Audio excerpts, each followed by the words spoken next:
First reading. A reading from the book of Ecclesiastes, chapter 3, verses 1 to 11.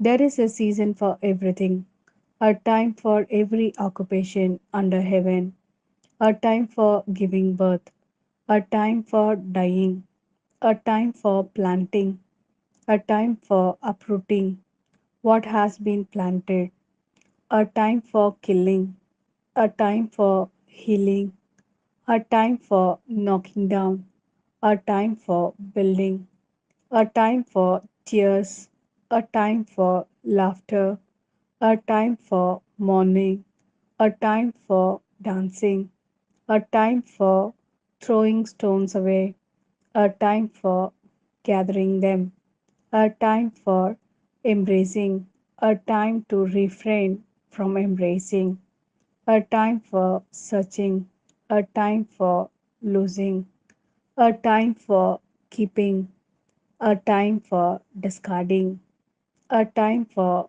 tearing, a time for saving, a time for keeping silent, a time for speaking, a time for loving, a time for hating, a time for war, a time for peace.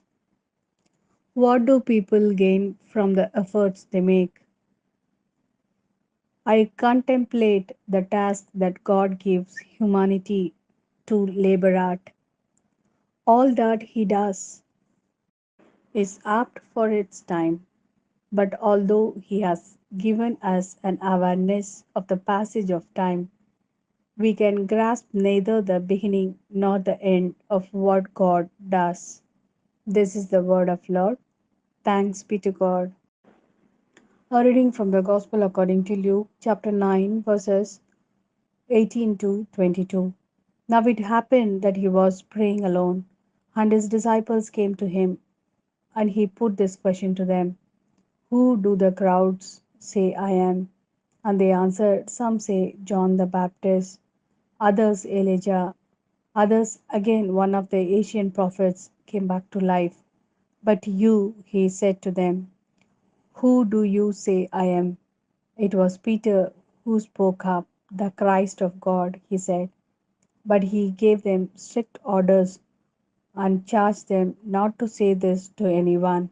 He said, The Son of Man is destined to suffer grievously, to be rejected by the elders and chief priests, scribes, and to be put to death, and to be raised up on the third day.